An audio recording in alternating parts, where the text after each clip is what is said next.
امام زہری رحمۃ اللہ علیہ وہاں پر موجود تھے، انہوں نے فرمایا اگر وہ سچا ہوتا تو اس آدمی کی چغل خوری نہ کرتا، تو وہ جھوٹا ہے اسی لیے تو چغل خوری کیا، سچا ہوتا تو کیسے چغل خوری کرتا؟ تو پتہ چلا کہ سچا آدمی کبھی چغل خوری نہیں کرتا، اور جو چغل خور ہے وہ کبھی سچا نہیں ہوتا، چغل خور جھوٹا ہی ہوتا ہے۔ ایک بات کو ملمح سازی کے ساتھ کئی باتیں ملا کر مسالے لگا کر پیش کرنا اس کی عادت ہو جاتی ہے۔ چغل خوری ایک ایسا گناہ ہے جس کی وجہ سے معاشرے میں آگ پھیلتی ہے، معاشرے میں فساد ہوتا ہے، ماحول میں انتشار آ جاتا ہے، محبتیں ختم ہو جاتی ہیں، بدگمانیاں زیادہ ہو جاتی ہیں، تعلقات خراب ہو جاتے ہیں، یہ چغل خوری کی وجہ سے ہوتا ہے۔ چغل خوری دراصل آگ ہے جو خاندانوں کو تباہ کر دیتی ہے، دوستی کو تباہ کر دیتی ہے، اور لوگوں کے درمیان فساد پیدا کر دیتی ہے، بدترین گناہ ہے۔ اس لیے اللہ تبارک و تعالیٰ نے فرمایا کہ چغل خوروں کے لیے جہنم کا ویل ہے۔ کتنی بڑی سزا سنائی جا رہی ہے، غور کریں۔ برے تو برے، برے میں سب سے برا، بدترین میں اول درجے کا بدترین وہ آدمی ہے جس کے دو چہرے ہوں۔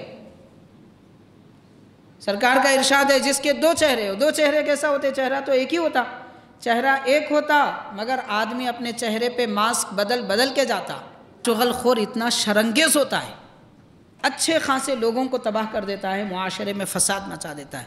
حضرت ابو اللیث سمرقندی رحمۃ اللہ علیہ ارشاد فرما رہے ہیں، حضرت یحییٰ بن اکثم رحمۃ اللہ علیہ وہ ارشاد فرماتے ہیں، النمام شر من الساحر، چغل خور جادوگر سے بھی بدتر ہوتا ہے۔ چغل خوری انتہائی کمزور کا عمل ہے، یعنی انتہائی ذلیل اور کمزور لوگ ہی چغل خور ہوتے ہیں۔ جس کے اندر تھوڑی سی بھی حس باقی رہتی ہے وہ کبھی چغل خوری نہیں کرتا۔ محاورہ ہے کہ وہ شہر کی فکر میں قاضی دبلا، پورے شہر کی فکر ہے اس کو، ان کیا کر رہا، ان کیا کر رہا، کیا کما رہا، کہاں سے کما رہا، کیا کھا رہا، سب کی فکر ہے بیچارہ، وہ سب کی فکر میں خود دبلا ہو جا رہا۔ یہ کیفیتوں والوں کو دور رکھیں اپنے سے، خود بھی اچھے رہیں گے، اپنے گھر بار کو بھی اچھا رکھیں گے، ورنہ باپ بیٹے کا دشمن، بیٹا باپ کا دشمن ہو جاتا۔ آج یہی ہو رہا ہے۔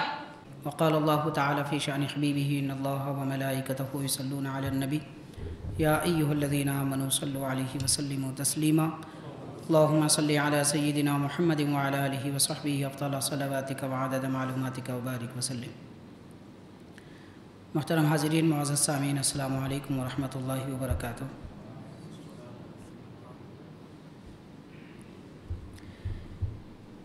اللہ تبارک و تعالیٰ نے ایمان والوں کو جہاں نیکیاں اور عبادتیں کرنے کا حکم فرمایا، وہیں گناہوں اور برائیوں سے بچنے کا بھی حکم فرمایا۔ گناہوں سے بچنا اور برائیوں سے پرہیز کرنا یہ اہم ترین کام ہے، اور جو لوگ گناہوں میں مبتلا ہوتے ہیں ان کے لیے اللہ تبارک و تعالیٰ نے توبہ کے دروازے بھی کھولے ہیں، اور گناہ کرنے والے اپنے گناہوں کی سزا اگر وہ توبہ نہ کریں تو دنیا میں بھی پائیں گے، آخرت میں بھی پائیں گے۔ حاضرین، گناہوں کی وجہ سے معاشرہ اور ماحول خراب ہوتا ہے۔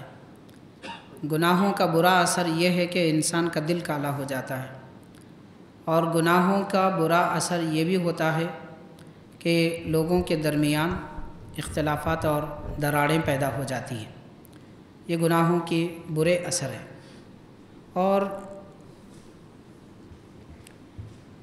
جو گناہ انسان کے معاشرے کو خراب کر دیتے ہیں، ماحول کو بگاڑ دیتے ہیں، ان میں ایک جھوٹ ہے، دوسرا دھوکہ دہی ہے، تیسرا چغل خوری ہے، اور چوتھا غیبت ہے، والدین کی نافرمانی ہے، پڑوسیوں کو تکلیف پہنچانا۔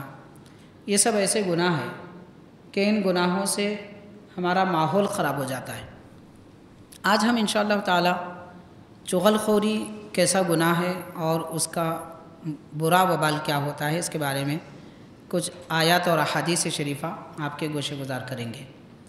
حاضرین، غیبت اور چغل خوری یہ دونوں گناہ آپس میں ایک دوسرے سے ملتے جلتے ہیں۔ دونوں میں فرق یہ ہے کہ کسی کے متعلق برائی کرنے کو غیبت بھی کہتے ہیں، کسی کے متعلق برائی کرنے کو چغل خوری بھی کہتے ہیں۔ چغل خوری اور غیبت دونوں میں یہ معنی پایا جاتا ہے کہ کسی کی برائی کی جائے اور وہ برائی پیٹھ پیچھے ہو، سامنے نہ ہو۔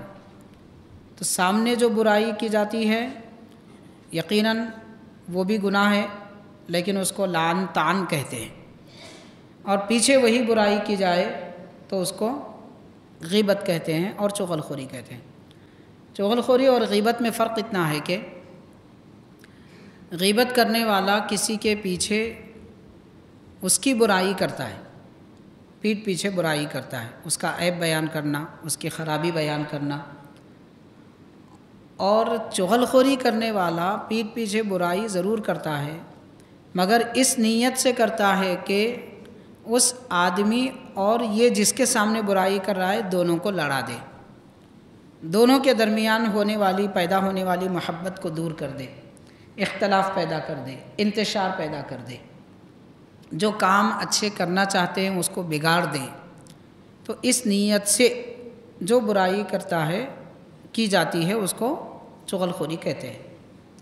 اور چغل خوری میں یہ بھی ایک خرابی ہوتی ہے کہ چغل خوری کرنے والا یعنی کسی کی پیٹھ پیچھے برائی کرنے والا اپنے آپ کو اچھا ثابت کرتا ہے، یہ بتاتا ہے کہ میں بہت اچھا ہوں، بہت نیک ہوں، سچا ہوں، میں کوئی برائی نہیں چاہتا، لیکن دوسروں کی برائی کرتا ہے۔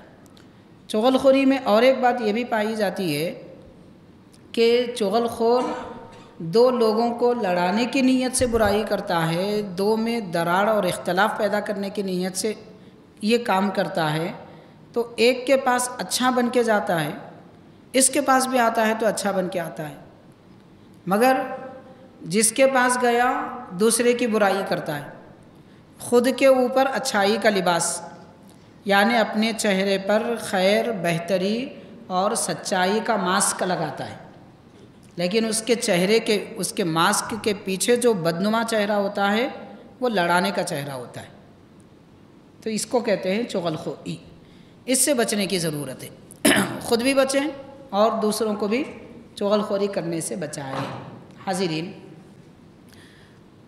چغل خوری ایک ایسا گناہ ہے جس کی وجہ سے معاشرے میں آگ پھیلتی ہے، معاشرے میں فساد ہوتا ہے، ماحول میں انتشار آ جاتا ہے، محبتیں ختم ہو جاتی ہیں، بدگمانیاں زیادہ ہو جاتی ہیں، تعلقات خراب ہو جاتے ہیں، یہ چغل خوری کی وجہ سے ہوتا ہے۔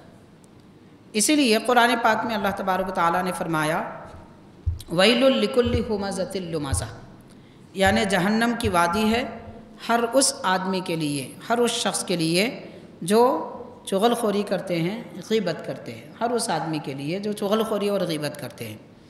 حاضرین، چغل خوری اور غیبت کرنے والوں کے لیے جہنم کی وادی ویل میں ڈالے جانے کی خبر دی جا رہی ہے اس آیت پاک میں۔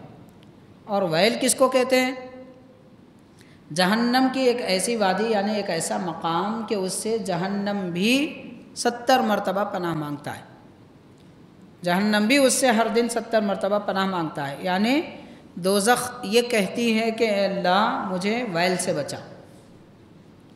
سارا جہاں سارے مسلمان یہ کہتے ہیں اے اللہ دوزخ سے بچا، دوزخ یہ کہتی ہے کہ اے اللہ ویل سے بچا، یعنی ویل ایک ایسا گڑھا ہے جہنم کا، جہنم بھی دوزخ بھی اس سے ڈرتی ہے۔ تو یہ اتنا بڑا خطرناک گڑھا اور وادی ہے، اس میں چغل خور کو ڈالا جائے گا، غیبت کرنے والے کو اس میں ڈالا جائے گا۔ اور بعض روایتوں میں آتا ہے کہ ویل میں رہنے والے لوگ جب پکاریں گے اپنے درد و غم کی وجہ سے، جلن اور آگ کی گرمی کی وجہ سے جب چیخ و پکار کریں گے، جہنمی بھی کہیں گے کہ اللہ ان کی آواز سے بچا۔ اتنا چیخیں گے، اتنا چلائیں گے، کسی کے چیخنے چلانے کی وجہ سے خوف طاری ہو جاتا ہے، بے چینی کی کیفیت آتی ہے، تو جہنم میں رہنے والے لوگ بھی ویل میں رہنے والے لوگوں کی آواز سے پناہ مانگیں گے۔ اتنا سخت ترین گناہ ہے چغل خوری اور غیبت کہ اس میں یہ گناہ کرنے والے چغل خوروں کو اس ویل میں ڈال دیا جائے گا جس سے جہنم اور جہنمی بھی پناہ مانگتے ہیں۔ اب ہم سمجھ سکتے ہیں کہ چغل خوری کتنا بڑا گناہ ہے۔ حاضرین، اب ہوتا کیا ہے، چغل خوری میں عام طور پر ہم دیکھتے ہیں جو لوگ کرتے ہیں کہ ان کو اگر کسی سے کوئی شکایت ہو جائے، کوئی برائی ہو جائے یا شکایت نہ بھی ہو، تو اب یہ آدمی یہ کرتا ہے کہ مثال کے طور پر دو رشتہ دار ہیں، دو پڑوسی ہیں، دو دوست ہیں، میاں بیوی ہے، یہ تیسرا آدمی دونوں کے درمیان میں ادھر بھی جاتا ہے ادھر بھی جاتا ہے، کبھی اس سے ملاقات کرتا ہے کبھی اس سے ملاقات کرتا ہے، تو ایک دوست کی برائی دوسرے کے بارے میں کرتا ہے، دوسرے دوست کے پاس پہلے کی برائی کرتا ہے، اس طرح دونوں کی برائی کر کر کے دونوں کو جدا کر دیتا ہے۔ اب ان کو لڑتے ہوئے دیکھ کے خوش ہوتا ہے، یہ کام ہوتا ہے ایک۔ دوسرا، کسی سے اگر کسی کو فائدہ ہو رہا ہے تو وہ فائدہ اس کو دیکھا نہیں جاتا، یہ آدمی اتنا فائدہ اس کا کیوں کر رہا ہے، تو اب اس کی برائی اس کے سامنے، اس کی برائی اس کے سامنے کر کے دونوں کو لڑا دیتا ہے، وہ فائدے جو آپس میں وہ لوگ ایک دوسرے سے کر رہے تھے ان کو مٹا دیتا ہے۔ میاں بیوی، تو میاں بیوی کے اندر بھی لوگ دراڑیں ڈالتے ہیں، چغل خوریاں کرتے ہیں، اور یہ گھر کے لوگوں کا کام ہوتا ہے عام طور پر۔ دوست و احباب بھی ایسے ہی کرتے ہیں۔ عام طور پر دوستانہ تعلقات میں لوگ بیوی کی شکایت شوہر سے کرتے ہیں۔ مثال کے طور پر اگر شوہر جلدی جانے لگے، دوستوں کو چھوڑ کر کہے کہ اب جانا ہے، اب اس کو لوگ تانا دینے لگتے ہیں، کوئی سمجھانے لگتا ہے کہ ایسی کیا گھر میں معاملہ ہے، بیوی کے اتنے غلام نہیں ہو جانا چاہیے، اتنا جلدی جانا ضروری ہے کیا، فلاں فلاں کہہ کے جو ہے، اب یہ بات سننے کے بعد اس کو تانے نظر آتے ہیں، وہ آ کے بیوی پہ غصہ اپنا اتارتا ہے۔ تو اس طرح میاں بیوی کے درمیان اختلاف پیدا ہو جاتے ہیں، اور گھروں میں رہنے والے رشتہ دار بھی میاں بیوی کے درمیان اختلافات پیدا کرتے ہیں۔ زیادہ تر یہ کام بیوی کی والدہ کرتی ہے، اس کی ماں کرتی ہے، جو بیوی کو شوہر سے جدا کرنے کے پورے کام کرتی ہے۔ وہ یہ چاہتی ہے کہ میرا داماد ایسا تو ہونے والا نہیں ہے۔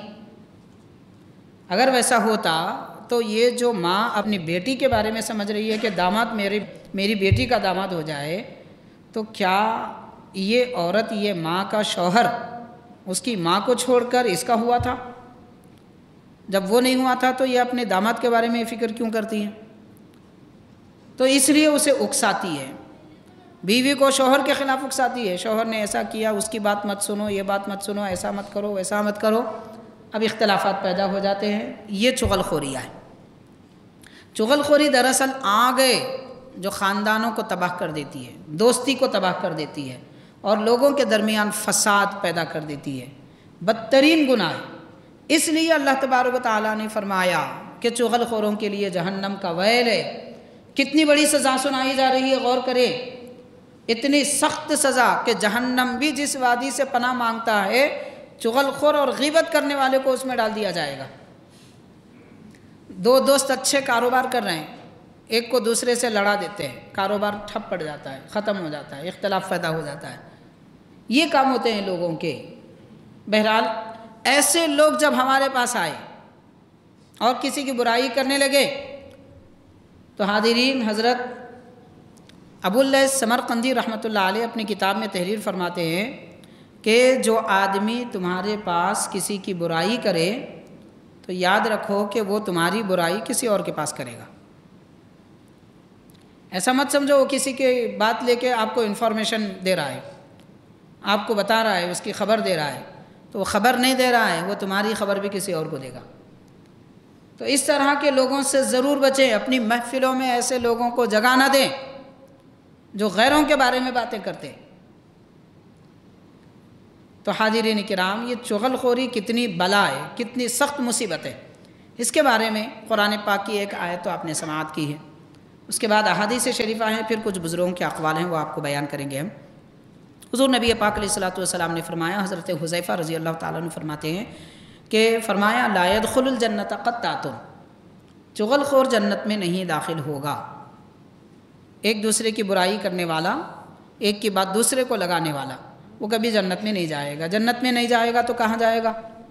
ظاہر ہے کہ دوزخ میں جائے گا۔ تو یہ کام کہ ایک کی بات دوسرے کو لگا دینا اور یہاں کی بات وہاں پہنچا کر لڑا دینا یا نقصان پہنچانا کسی بھی طریقے کا، یہ کام دوزخیوں کا ہے، مسلمان نہیں کر سکتا، کیونکہ مسلمان تو اپنے آپ کو جنتی سمجھتا ہے اور جنت کے لیے ہی تو کوشش کرتا ہے۔ پھر وہ دوزخی کام کرے گا تو کیسے جنت میں جائے گا؟ تو پیارے آقا صلی اللہ علیہ وسلم نے فرمایا لا يدخل الجنت قطات۔ اور ایک حدیث شریف ہے، حضرت ابو ہریرہ رضی اللہ تعالیٰ عنہ راوی ہیں، ارشاد فرماتے ہیں رسول کریم صلی اللہ علیہ وسلم نے ارشاد فرمایا هل تدرون من شرارکم۔ صحابہ کرام سے پیارے آقا صلی اللہ علیہ وسلم دریافت فرما رہے ہیں اے لوگو، اے میرے صحابہ، کیا تم جانتے ہو تم میں بدترین لوگ کون ہیں؟ صحابہ میں بدترین نہیں، انسانوں میں بدترین۔ صحابہ سب اچھے، مگر صحابہ کا بھیس اوڑھ کر، لباس پہن کر جو منافق آئے تھے ان کے بارے میں حضور فرما رہے ہیں کہ اے لوگو تم میں بدترین لوگ کون ہیں؟ کیا میں تمہیں نہ بتاؤں؟ تم جانتے ہو؟ تو عرض کیا اللہ و رسولہ اعلم، اللہ اور اس کے رسول زیادہ جانتے ہیں۔ اب یہاں سے دیکھیے صحابہ کرام کے جواب دینے کا طریقہ، یہ نہیں کہتے کہ حضور ہم نہیں جانتے۔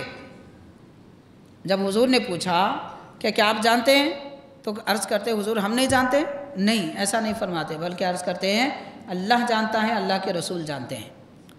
پھر اہم بات یہ کہ صرف اللہ تعالیٰ جانتا ہے یہ بات یہاں ختم نہیں ہو جاتی، پتہ یہ چلا کہ اللہ جانتا ہے تو اللہ کی عطا سے رسول جانتے ہیں، یہ کہنا صحابہ کا طریقہ ہے، یہ ایمان ہے۔ اسی لیے علماء کرام نے لکھا ہے صرف اللہ عالم، یہ کہنا بزرگوں کا طریقہ نہیں ہے، اللہ و رسولہ اعلم کہنا چاہیے، اللہ جانے، اللہ کے رسول جانے۔ تو بڑی محبتوں کا اظہار اس میں کیا جا رہا ہے۔ حضور پاک علیہ الصلوۃ والسلام کی غیب دانی کا بھی یہاں سے پتہ چلتا ہے کہ صحابہ کا یہ عقیدہ تھا حضور جانتے ہیں، اور آج لوگ کہہ رہے ہیں نعوذ باللہ۔ دیکھیے آپ غور کیجئے، صحابہ فرما رہے ہیں حضور یہ جانتے ہیں، یہ جانتے ہیں، یہ جانتے ہیں، یہ جانتے ہیں، اور آج 1400 سال کے بعد یہ نادان کہہ رہے ہیں کہ حضور یہ نہیں جانتے، یہ نہیں جانتے، یہ نہیں جانتے۔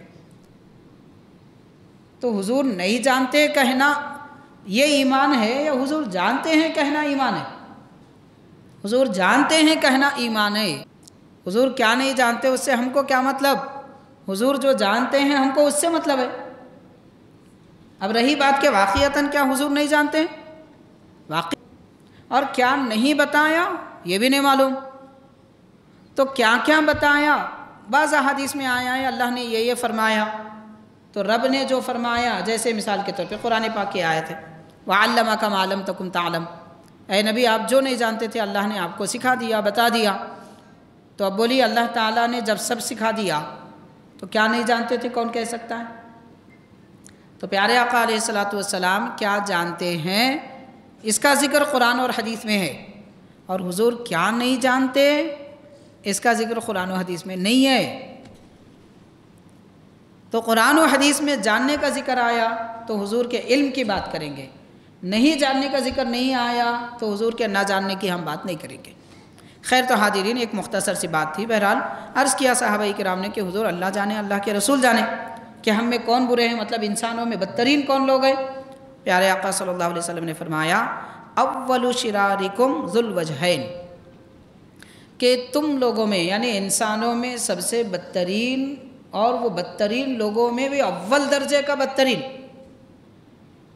برے تو برے، برے میں سب سے برا، بدترین میں اول درجے کا بدترین وہ آدمی ہے جس کے دو چہرے ہوں۔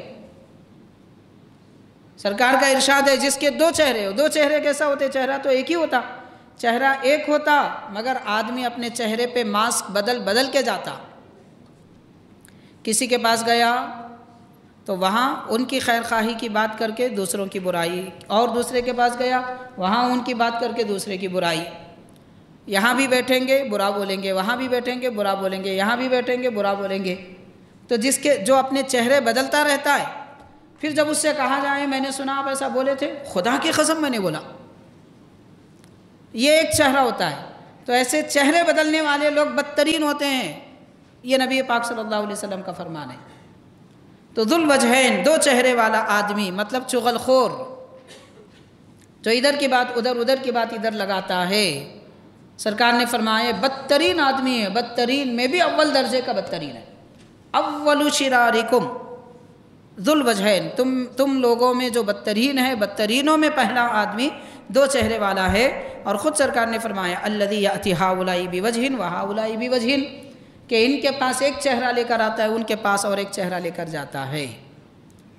ادھر کی بات ادھر، ادھر کی بات ادھر لگا دے کے ماحول خراب کر دیتا ہے، ایسا آدمی سب سے بدترین ہے۔ یہ پیارے آقا علیہ الصلوۃ والسلام کا فرمان ہے۔ حاضرین، اور ایک حدیث شریف ہے، حضور اکرم صلی اللہ علیہ وسلم نے ارشاد فرمایا کہ جو آدمی دنیا میں اپنے دو چہرے رکھتا ہے، جیسے ماحول کی زبان میں، معاشرے کی زبان میں کہتے ہیں دو منہ کا سانپ، دو طرف سے ڈستا ہے، یہ آدمی ایسی ہوتا ہے جیسے سانپ کے دو چہرے ہوں، دونوں طرف سے ڈستا ہے، یہ آدمی بھی ویسے ہوتا ہے، ادھر بھی ڈستا ہے ادھر بھی ڈستا ہے، اور خود کو اچھا ثابت کرتا ہے۔ پیارے آقا صلی اللہ علیہ وسلم نے فرمایا جو آدمی لوگوں کی برائی کر رہا ہے، قیامت کے دن ایسا میدان محشر میں آئے گا کہ اس کے لیے آگ کی دو زبانیں ہوں گی۔ زبان یہ گوشت کے ٹکڑے کی نہیں ہوں گی، آگ کی دو زبانیں اس کے منہ میں ہوں گی، یعنی اس کی زبان اسی کو جلائے گی۔ اللہ تعالیٰ اس کو آگ کی زبانیں دے گا تو دو دے گا قیامت کے دن، تاکہ وہ دنیا میں اپنی زبان ادھر ادھر لگا کر، لڑا کر اور بدگمانیاں پیدا کر کے، لوگوں کے اندر فساد پیدا کر کے، اچھے ماحول کو خراب کر دے کے لوگوں کو پریشان کر دیا تھا، اس کی سزا یہ دی جاتی ہے کہ آگ کی دو زبانیں دی جائیں گی۔ ایک تو وہ زبان آگ کی ہوگی، اسے جلائے گی، دوسرا وہ دو زبانیں اسے بتائیں گی کہ دنیا میں چغل خور تھا، یہاں چھپ چھپ کے پھرتا تھا، سامنے نہیں آتا تھا۔ اکثر دیکھو آپ، چغل خور سامنے نہیں آتا، وہ پیچھے رہتا، پیچھے سے کرتا۔ آگ لگانے کا کام لوگ پیچھے سے کرتے، سامنے سے نہیں کرتے۔ سامنے تو جواں مرد آتے ہیں، جو بولنا ہے سیدھا بول دیتے ہیں، اچھا دکھا تو بھی بولتے، برا دکھا تو بھی بولتے۔ یہ اچھے لوگ ہیں، برا بھی بولے تو ایسے سامنے بولنے والوں کی بات کو قبول کر لینا چاہیے، کیونکہ وہ دل کا برا نہیں ہوتا۔ غلط بول رہا ہے تو سمجھائیں، الگ بات ہے، مگر اچھا بول رہا ہے اور ہمارے اندر کوئی خرابی ہے تو اس کو بیان کر رہا ہے اور سامنے بیان کر رہا ہے، قبول کرے۔ لیکن پیچھے سے برائی کرنے والا بدترین آدمی ہوتا ہے۔ قیامت کے دن دو زبانیں، آگ کی دو زبانیں لے کر آئے گا۔ یہ چغل خور کی سزا قیامت کے دن کیا ہوگی، نبی پاک صلی اللہ علیہ وسلم بیان فرما رہے ہیں۔ اور حاضرین کرام، حضرت قتادہ رضی اللہ تعالیٰ عنہ صحابی ہیں، ارشاد فرماتے ہیں کہ لوگوں میں، اللہ کے بندوں میں سب سے بدتر ایک وہ آدمی ہے جو تان کرتا ہے۔ تان کرتا ہے مطلب تانے دینا، جیسے ہوتا ہے ایسے بھی لوگوں کا مزاج ہوتا ہے، کوئی آیا تو کچھ تانا دیے، گیا تو کچھ تانا دیے، بیٹھے تو تانا دیے۔ آپ بہت بڑے ہو گئے، آج کل تو اتنا مصروف ہو گئے، ملاقات ہی نہیں ہو رہی آپ سے، آج کل کہاں قدر ہو گئی بھئی بڑوں کی، اب دنیا میں کیا کچھ آپ کا مقام مل گیا۔ یہ تانے کی باتیں کرنے والے، یہ تانا ہوتا ہے، یعنی وہ تعریف نہیں کر رہے ہیں، برائی کر رہے ہیں مگر اچھے الفاظ میں، اس کو تانا کہتے ہیں۔ اور ایک ہوتا ہے لعان۔ تین لوگ، حضرت قتادہ رضی اللہ عنہ فرمانے، تین لوگ بدترین لوگ ہیں، ایک تانا دینے والا، دوسرا لعن کرنے والا، مطلب بات بات پہ اللہ لعنت کرے، تو اور خراب ہو جائے، تیرا خرابہ ہو جائے، تو مٹی میں مل جائے، یہ لعن ہے، لعنت کرنے والا آدمی۔ ایک تانا دینے والا، دوسرا لعنت کرنے والا، پھر فرمایا نمامن، یعنی چغل خور۔ دنیا میں تین لوگ، ایک صحابی فرما رہے ہیں کہ تین لوگ سب سے بدتر ہے، ان سے بدتر کوئی نہیں۔ اب کسی بدتر آدمی کے ساتھ کوئی رہنا نہیں چاہتا، ایسوں کے ساتھ بھی نہیں بیٹھنا چاہیے۔ ہماری محفلوں میں اگر کوئی لعنت کرنے والا، تانا دینے والا اور چغل خوری کرنے والا آئے تو اس سے کہنا چاہیے بھائی خاموش رہو، اگر بیٹھنا ہے تو آپ خاموش بیٹھو، نہیں تو آپ جائیے یا ہم چلے جاتے، اسی میں ہماری سلامتی ہے۔ ورنہ وہ آدمی محفل میں بیٹھے گا تو محفل میں کی گئی اچھی بات کو بھی بگاڑ کے دوسرے کے سامنے پیش کر دیتا، رخ بدل دے کے ماحول خراب کر دیتا۔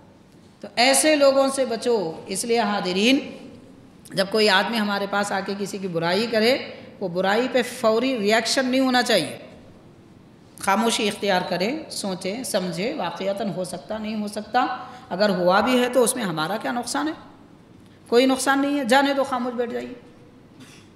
تو اس میں فساد سے ہم دور رہیں گے، یہ لعن تان اور چغل خوری کرنے والے۔ پھر ارشاد فرمایا حضرت قتادہ رضی اللہ تعالیٰ عنہ کے، قبر کا جو عذاب ہوتا ہے، پورا عذاب، جتنا بھی عذاب قبر کا ہوتا ہے، ہر گناہ کا علیحدہ علیحدہ عذاب ہے، تو سارے گناہوں کو ملا کر جو قبر کا عذاب دیا جانے والا ہے، تو حضرت قتادہ رضی اللہ عنہ فرما رہے ہیں وہ پورا عذاب 3 قسموں میں بانٹ دیا جائے گا، اس کے 3 حصے کر دیے جائیں گے۔ تو مان لیجئے کہ ایک پورے قبر کا عذاب ایک پہاڑ کی طرح ہے، اور وہ پہاڑ کے 3 حصے کر دیے جائیں گے۔ اس میں سے ایک حصہ غیبت کرنے والے کو دیا جائے گا قبر میں سزا، دوسرا حصہ چغل خوری کرنے والے کو قبر میں عذاب دیا جائے گا، تیسرا حصہ پیشاب کے قطروں سے نہ بچنے والے کو یہ سزا دی جائے گی۔ آپ غور کیجئے، آج پیشاب کے قطروں سے نہ بچنا معمولی سی بات ہے، کیا ہوتا سمجھ رہے ہیں لوگ؟ اس لیے تو آپ دیکھیے ٹھہر کے پیشاب کر رہے ہیں آج نوجوان، معاذ اللہ۔ پہلے مسلمانوں میں تصور بھی نہیں ہوتا تھا کہ مسلمان ٹھہر کے پیشاب کرے گا، آج عام بات ہو گئی۔ اب کہہ رہے ہیں کیا؟ وہ پینٹ جو ہم پہنے تھے مول صاحب بہت ٹائٹ ہے، جنس پہن لیے، مہنگی جنس ہے، بیٹھ نہیں سکتے، جو دوزخی بنا رہی ہے ایک نوجوان کو۔ اب آدمی ٹھہر کے پیشاب کرے گا تو خطرے نہیں اڑیں گے؟ پہلے تو ٹھہر کے پیشاب کرنا ہی گناہ، پھر اس پر قطرے اڑنا دوسرا گناہ، اور ایسا گناہ کہ قبر کے پورے عذاب کے 3 حصوں میں سے ایک حصہ عذاب کا پیشاب کے خطروں سے نہ بچنے والے کو دیا جائے گا۔ اتنا بدترین گناہ ہے۔ ان میں سے ایک چغل خور ہے، جو ادھر کی بات ادھر، ادھر کی بات ادھر لگا دیتا ہے۔ حاضرین، اور ایک حدیث پاک ہے، اچھا ایک روایت ہے حضرت حماد بن سلمہ۔ حضرت حماد بن سلمہ رحمۃ اللہ علیہ یہ ایک واقعہ بیان فرما رہے ہیں۔ ارشاد فرماتے ہیں کہ ایک شخص کو غلام کی ضرورت پڑی۔ اس زمانے میں انسان بیچے جاتے تھے، غلام کے جس کا غلام ہوتا تھا وہ کسی اور کو بیچتا تھا، جیسے آج چیزیں بیچی جاتی ہیں ویسے آج بھی انسان بیچے جا رہے ہیں، غلام بنا لیے ہیں لوگ، ایک کو دوسرے سے منتقل کر دیں، ایک ملک سے دوسرے ملک میں بھیج رہے ہیں، یہاں سے وہاں۔ کمپنیاں بھی جو ہے لوگوں کو اپنا غلام بنا رہے ہیں۔ جو ایگریمنٹ ہوتا ہے وہ غلامی نہیں ہے تو کیا ہے؟ تو ایگریمنٹ ہے، اتنے سال کا ایگریمنٹ وغیرہ، ایسا کرنا، ویسی کرنا، فلاں فلاں، بہت ساری مصیبتیں سر پہ رہتی ہیں۔ خیر، تو غلام خریدنے کے لیے ایک شخص بازار گئی۔ جو آدمی غلام بیچ رہا تھا اس سے پوچھا کہ غلام اچھا ہے؟ اس نے کہا کہ اس میں ساری خوبیاں ہیں۔ تو خریدنے والے نے پوچھا کوئی عیب، کوئی برائی تو نہیں ہے؟ کہا ایک عیب ہے بس، وہ کوئی مسئلہ نہیں ہے، وہ یہ ہے کہ یہ چغل خور ہے، لگاتا ادھر کی ادھر لگا دیتا، چغلی کرنا جس کو بولتے۔ تو حاضرین، یہ خریدنے والے سمجھے چغل خوری کیا بڑا گناہ ہے اور کیا اس سے مصیبت آتی ہے، کوئی نقصان کی بات نہیں ہے، خرید لیے، غلام کو اپنے گھر لا لیے، گھر کا کام کاج بتا دیا۔ چند دن گزرے تھے، حضرت ابو اللیث سمرقندی رحمۃ اللہ علیہ لکھ رہے ہیں اپنی کتاب میں تنبیہ الغافلین میں یہ واقعہ، مطلب کوئی قصہ افسانہ نہیں ہے، واقعہ بزرگان دین جو لکھتے ہیں وہ ہوا ہوتا تو لکھتے ہیں، کامیڈی شو نہیں ہے بھائی، بنا لیے بیٹھے بیٹھے جو ہے کچھ بھی بول دیے۔ اب آج کل تو وہ کامیڈیوں کو ممبر پہ لا کے بٹھا رہے ہیں لوگ، نعوذ باللہ۔ ایسا آدمی جو مسجد کے ممبر پہ بیٹھنے کے قابل ہے، وہ جھوٹا، اتنا دغاباز، ایسا جھوٹا، توبہ، لا حول ولا قوت الا باللہ، پھر دوسرے دن مندر میں دکھتا ہے۔ کیا ہو گیا ہماری قوم کو پتہ نہیں ہے، افسوس کی بات ہے۔ تو یہ کامیڈی نہیں ہے، کوئی قصہ نہیں ہے، جھوٹ بنا لیے، ہوا جو واقعہ ہوا ہے وہ لکھتے ہیں۔ حضرت ابو اللیث سمرقندی رحمۃ اللہ علیہ قریب 1100 سال قدیم بزرگ ہیں۔ تو آپ ارشاد فرماتے ہیں کہ یہ غلام خریدنے والے غلام کو تو خرید لیے، اپنے گھر آئے، کام بتا دیا، چند دن تک غلام خاموش تھا، مگر عادت کہاں سے جاتی؟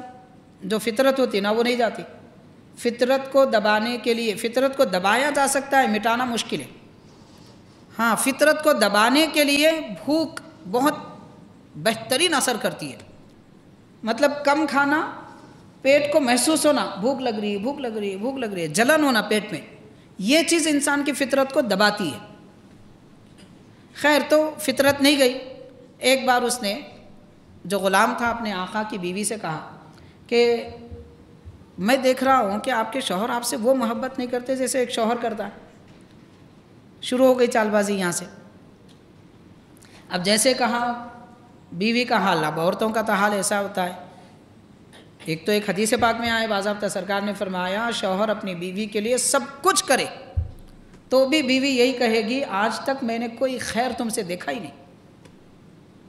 یہ عادت ہے، اس لیے فرمایا سرکار نے کہ عورت ٹیڑھی پھسلی سے بنی ہے، جیسی ہے ویسے لے کے چلو، تم اسے سیدھی کرنا چاہو گے تو ٹوٹ جائے گی۔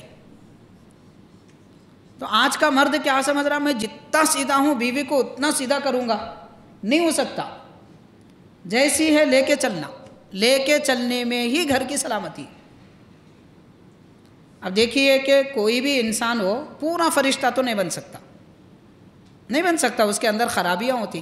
ہاں کسی کے اندر 20 اچھائیاں ہیں تو 5 خرابیاں ہوں گی، وہ 20 اچھائیوں کو دیکھیں، 5 خرابیوں کو نظر انداز کر دیں، کام ہو جائے گا. زندگی ایسے ہی چلتی ہے، ہر جگہ یہی معاملہ ہے. ماں باپ کو ہم فرشتوں کی شکل میں نہیں دیکھ سکتے، اپنے بچوں کو بھی فرشتے کے جیسا بنا نہیں سکتے. انسان ہے، انسان ہی رہتا ہے. تو شوہر بیوی کو بھی فرشتہ نہ دیکھے، بیوی شوہر کو بھی فرشتہ نہ دیکھے، مصلی امام کو بھی فرشتہ نہ سمجھے، اور نہ امام اپنے مصلیوں کو فرشتہ سمجھے. آج یہ بھی مسئلہ ہے، ہر مصلی چاہتا ہے ہماری امامت فرشتہ کرے، ایک نماز نہیں چھوٹنا ان کی. ہم چھوڑ دیں گے، ہم جمعہ بھی نہیں پڑھے تو کوئی فرق نہیں پڑے گا، امام صاحب کی نماز نہیں چھوٹنا. ایک دن ناغا کرے تو بس واویلا. اور بیچارہ ایک امام 50 مصلی 50 باتیں کرتے، بولنے والا ایک آدمی نہیں رہتا، 50 نماز پڑھنے والے بولتے ایک امام کو. آپ غور کر لیجیے، گھر میں شوہر کو ایک ہی بیوی بولتی، مگر امام کو تو 50 لوگاں بولتے. کیسا برداشت کریں گے؟ خیر جو بھی ہے معاملہ، میں یہ نہیں کہتا کہ امام ایسا ہونا چاہیے، امام کو پابند ہونا چاہیے، مگر مقتدیوں کو بھی تھوڑا برداشت کر لینا. فرشتہ نما شکل و صورت میں ہم نہیں دیکھ سکتے. فطرت تھی، اب فطرت کے مطابق وہ شخص آیا اور یہ کہنے لگا کہ آپ کا شوہر آپ سے ویسی محبت نہیں کرتا جیسے شوہر کرتا ہے. اس کے دل میں آئی بات کہ واقعتاً بات تو صحیح کہہ رہا ہے. تو وہ تشویش میں پڑ گئی. پھر دوسری بات بولا کہ میں سمجھتا ہوں کہ آپ کا شوہر میرا آقا کوئی اور شادی کرنا چاہتا ہے، آپ کو علم نہیں ہے. یہ دوسرا وسوسہ ڈال دیا. اب وہ بیچاری پریشان ہو گئی، کہنے لگی کیا علاج کریں اس کا. دیکھیے چغل خور کیسا ہوتا ہے، کتنا بدترین ہوتا ہے، یہ جاننے کی ضرورت ہے. اچھے ماحول کو، ایک گلستان کو تباہ کر کے رکھتا، ہنستے کھیلتے گھر کو تباہ کر کے رکھتا. چغل خور، اس سے بچنا چاہیے. وہ اپنے دوستوں میں بھی رہتے، رشتہ داروں میں بھی رہتے، اپنے قریبی لوگوں میں بھی رہتے. ان سے بچنا، سمجھنا، دور رہنا، اس میں سلامتی ہے اپنی. تو خیر حاضرین، اب بیوی نے کہا کہ کیا کرے. تو غلام کہتا ہے کہ آپ اپنے شوہر کی داڑھی کے نیچے کے بال کاٹ کے لائیے. جب وہ سوتے ہیں تب داڑھی کے نیچے کے بال کاٹ کے لائیے، میں کچھ علاج کرواتا ہوں. اب بیوی کو آیا سمجھ میں. ادھر شوہر جیسے گھر پہ آیا، غلام اپنے آقا سے اکیلے میں مل کے کہنے لگا کہ آقا ایسا معلوم ہوتا ہے کہ آپ کی بیوی کا کسی سے تعلق ہے، وہ کسی اور سے تعلق رکھتی ہے، اس لیے ہو سکتا ہے وہ آپ کا قتل کر دے. آپ اگر آزمانا چاہتے ہیں تو ہوشیار رہیں، رات میں آپ ہوشیار رہیں. اب یہ شخص رات میں سونے کا عمل کیا، سویا نہیں، دیکھنا چاہتا تھا کہ کیا بات ہے. اور واقعتاً بیوی جب کمرے میں آئی تو چھری لے کر آئی، اور اس نے دیکھا وہ جب داڑھی کے قریب آئی سمجھ میں آ گیا کہ گردن کاٹنے والی ہے، گلا کاٹنے والی ہے. تو اس نے فوراً غصے میں تیش میں آ کر بیوی کو مار دیا.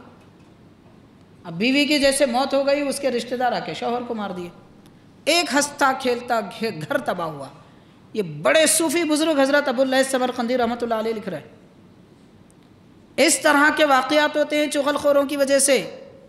اس لیے کبھی کسی کی بری بات اپنے کان میں نہ سنیں. وہ ایسے ہے، انہوں نے ایسا کیا، ان کا معاملہ ایسا ہے، ہونے دو بھائی، ہم کو کیا مطلب ہے، ہماری زندگی اچھی گزری تو بس ہے. یہ سوچ لینا بس، کسی اور کے معاملات میں نہیں پڑنا. ہم کو کچھ حاصل ہونے والا نہیں ہے، معاملات خراب ہو جاتے ہیں، زندگی تباہ ہو جاتی ہے. تو بہرحال چغل خور اتنا شرنگیز ہوتا ہے، اچھے خاصے لوگوں کو تباہ کر دیتا ہے، معاشرے میں فساد مچا دیتا ہے. حضرت ابو الليث سمرقندی رحمۃ اللہ علیہ ارشاد فرما رہے ہیں. حاضرین کرام،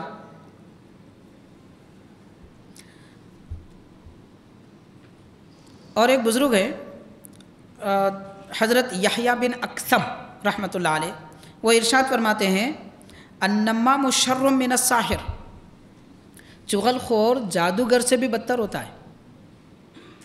آپ دیکھیے جادوگر کتنا بدتر ہوتا ہے. اللہ نہ کرے کسی پہ ویسا عمل ہو جائے، جن پہ ہوا ہے کوئی جادو کا اثر، ان سے پوچھئے جادو کتنا برا ہوتا ہے.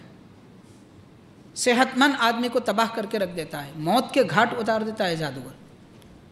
تو حضرت یحییٰ بن اقسم رحمۃ اللہ علیہ فرماتے ہیں کہ چغل خور جادوگر سے بھی بدتر ہوتا ہے، کیونکہ جادوگر جو کام کرتا ہے اس کا اثر انسان کے جسم پر ہوتا ہے، اور وہ چند دن، ایک ہفتہ، ایک مہینہ، ایک سال اس کا اثر ہوتا ہے، اچھا علاج کرا دیا جائے تو ختم ہو جاتا ہے۔ مگر چغل خور جو عمل کرتا ہے وہ ایک لمحے کی بات ہوتی ہے، مگر زندگی تباہ کرتا ہے۔ بات ایک لمحے کی، ایک لمحے میں یوں بات اشارے میں کچھ کہہ کے چلا جاتا ہے، اس کے بعد جو تباہی آ جاتی ہے، زندگی تباہ ہو جاتی ہے۔ تو اس لیے فرمایا کہ چغل خوری کرنے والا مطلب ادھر کی بات ادھر، ادھر کی بات ادھر لگانے والا، لڑانے کی نیت سے، نقصان پہنچانے کی نیت سے، یہ چغل خور تباہ کر دیتا ہے، جادوگر سے بھی بدتر ہوتا ہے۔ حضرت یحییٰ بن اقسم رحمۃ اللہ علیہ نے ارشاد فرمایا۔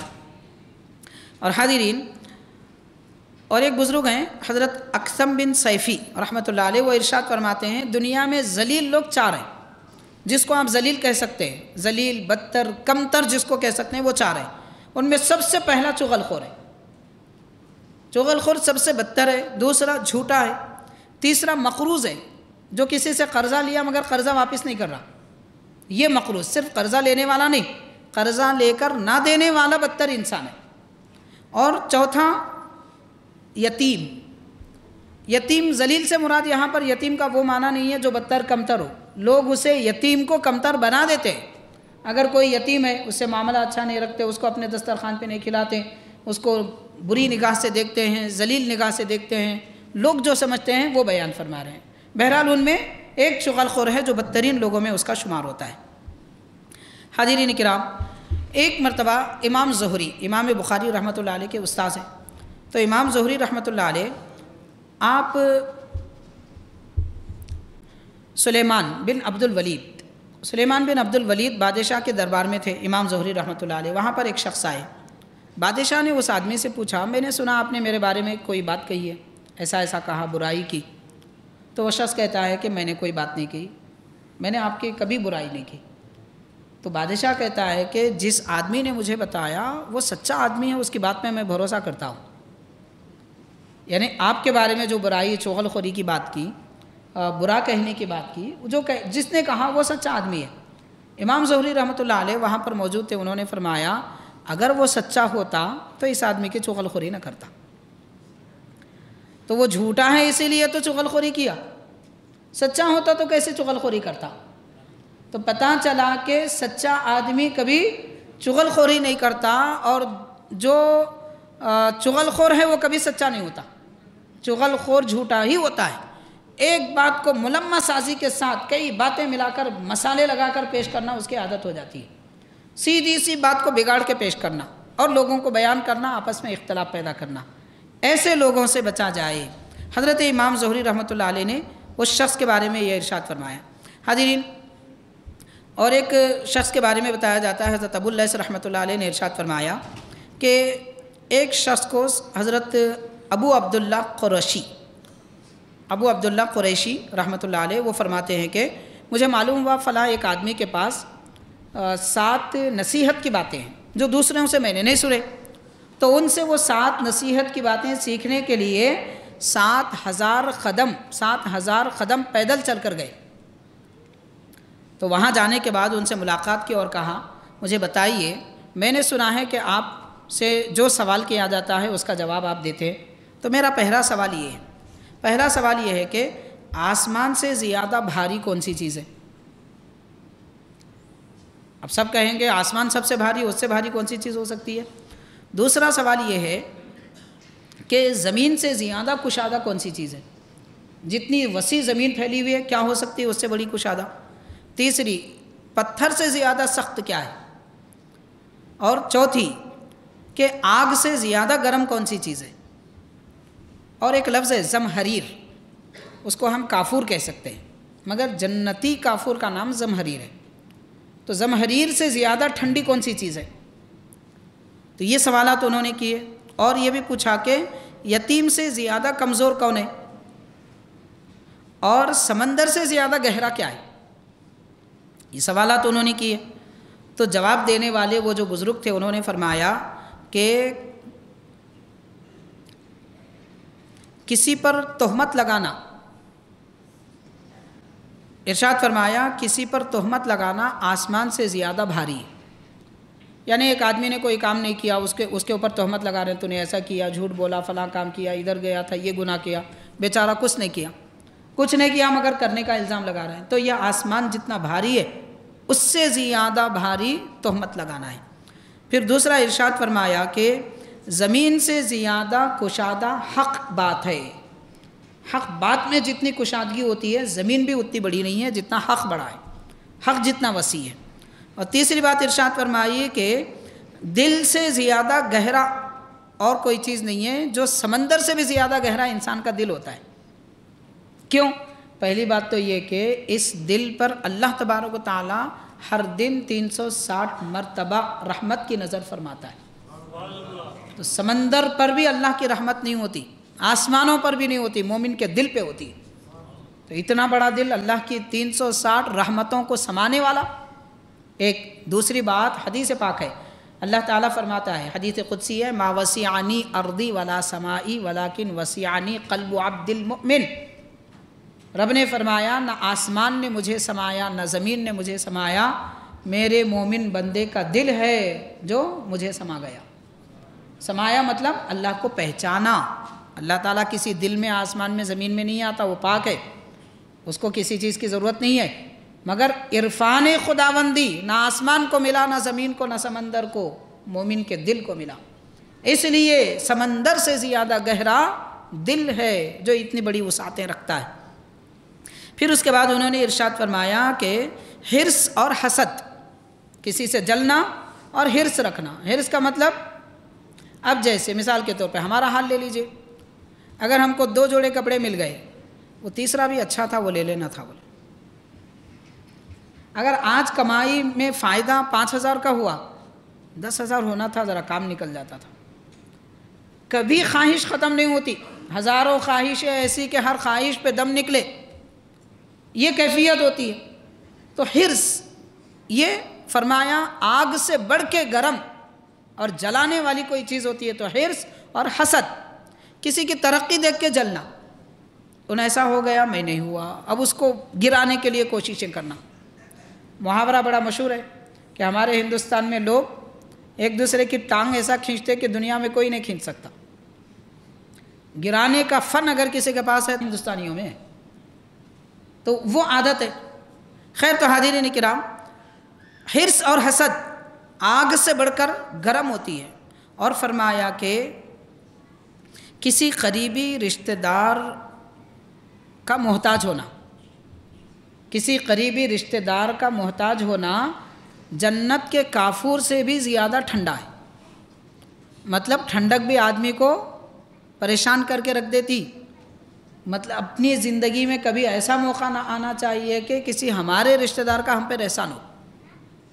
یہ کوشش کرنا کہ رشتہ دار کا احسان نہ ہو، کیونکہ رشتہ دار کی عادت ہوتی ہے جب دینا ہے دیتا ہے، بعد میں احسان جتاتا ہے۔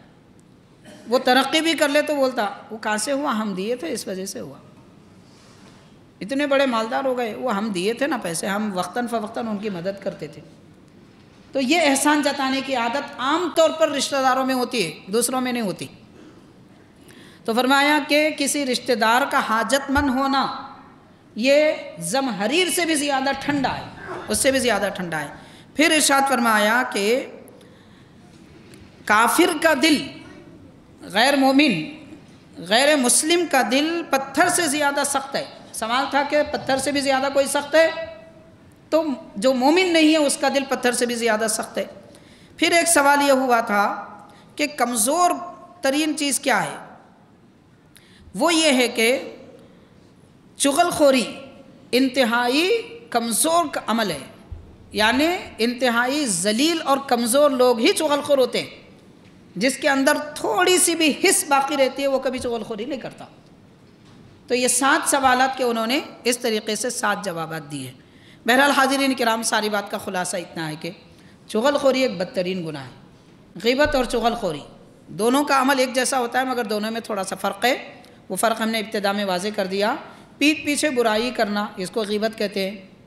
پیٹھ پیچھے برائی کے ساتھ میں لڑانے نقصان پہنچانے کی نیت کر رہا، اس کو چغل خوری کہتے ہیں۔ غیبت کرنے والا صرف برائی کرتا ہے، چغل خوری کرنے والا اکساتا ہے، شر پہ اکساتا ہے، اور جو اپنا ہوتا ہے اسی کے بارے میں برائی کرتا ہے، یہ چغل خور کی عادت ہوتی ہے۔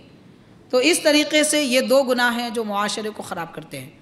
اب اس کے ساتھ حاضرین، آج ہمارے معاشرے میں برائی سننے کی عادت ہو چکی ہے، ہم اچھائی سننا پسند نہیں کرتے، ہمارا معاشرہ ہی ایسا ہے، ماحول ایسا ہو چکا ہے۔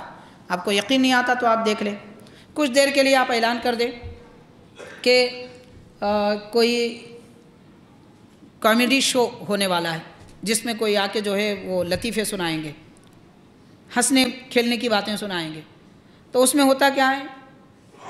90% جھوٹ ہوتا ہے۔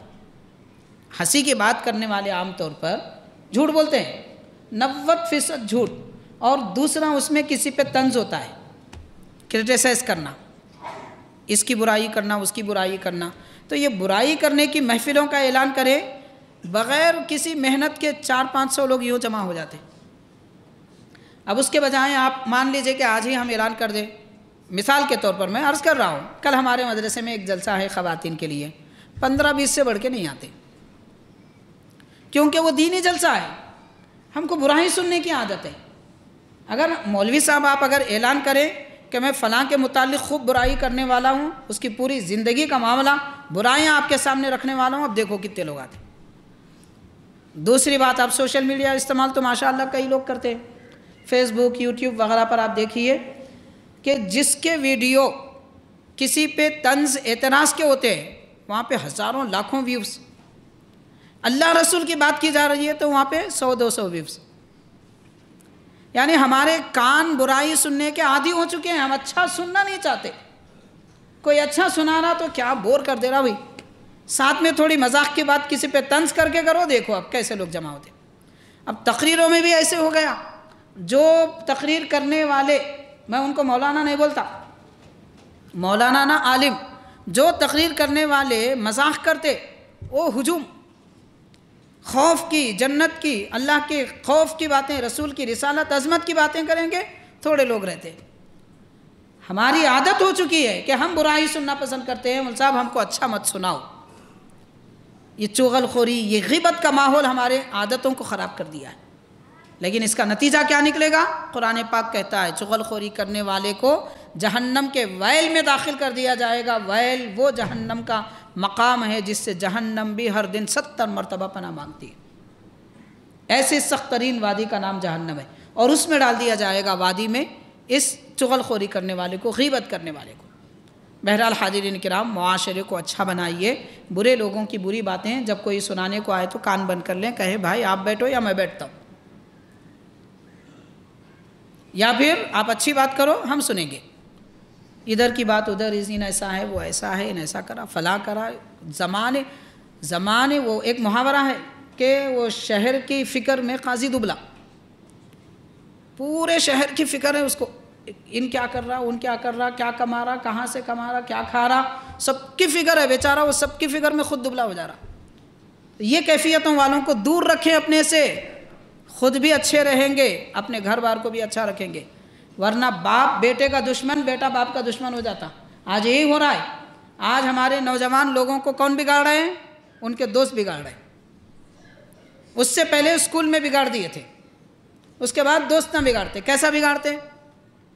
ٹائم ہو گیا، 10 بج گئے، اب دوستوں میں بیٹھا ہوا نوجوان بولتا ارے گھر جانا ہے بھائی، ارے کیا یار تمہارے ابا اتنے پریشان کر دیتے کیا، آزادی دینا، فریڈم ہونا بھائی آدمی کو، ایسا کیا سا پابندی لگا دی ہے، کیا قید و بند میں رکھتے، 10 بجے آ جانا، 11 بجے آ جانا، یہ کیا ہے؟ پھر دوسرے دوستاں اچھے کپڑے پہن کے آئے، اس کے پاس نہیں ہے، بولتے کپڑے نہیں دلاتے یارو تمہارے والد۔ اس طرح کر کے بیٹے کو سنا سنا کے باپ کا دشمن بنا دیتے۔ وہ بیٹا جو اپنے باپ کے سامنے سر جھکا کے بیٹھتا تھا، آج سینہ تان کے بولتا کیا کرے آپ میرے لیے، کیا کرے، پال پوس کے اتنا بڑا کرے بس نہیں ہے، اتنا بڑا کرے پال پوس کے، اور کیا کرنا، بولی کیا کرے گا؟ حدیث شریف میں آتا ہے، حضرت ابن عباس رضی اللہ تعالیٰ عنہ فرماتے ہیں تمہاری والدہ نے تمہاری ولادت کے وقت میں جو تکلیف برداشت کی ہے، ایک آہ جو ان سے نکلی ہے، تم زندگی بھر ان کی خدمت کر کے بھی اس آہ کا بدلہ نہیں دے سکتے۔ یہ ماں ہے، یہ باپ ہے۔ ہم نے کیا سمجھ رکھا ہے ہمارے ماں باپ کو؟ کیا بیٹے کو بولنا آتا؟ دوستوں پہ تو کچھ نہیں بولتا، باپ کے سامنے آواز اٹھاتا، اپنی ماں کو ڈانٹنے لگتا۔ نعوذ باللہ، استغفر اللہ۔ یہ ماحول خراب کون کر رہے ہیں؟ یہ چغل خور جو دوستوں کی شکل میں اور کسی اور کی شکل میں، رشتہ داروں کی شکل میں آتے ہیں۔ ایسے چغل خوروں سے بچیں، اپنا ماحول، اپنا معاشرہ اچھا بنائیں۔ اللہ تعالی ہم سب کو گناہوں سے بچائے اور چغل خوری، غیبت، دیگر گناہوں سے ہماری حفاظت فرمائے۔ نبی پاک صلی اللہ علیہ وسلم کے دین پر ہم کو استقامت عطا فرمائے۔ صلی اللہ تعالی وسلم علی خیر خلقہ سیدنا محمد وعلی آلہ واصحابہ اجمعین والحمد للہ رب العالمین۔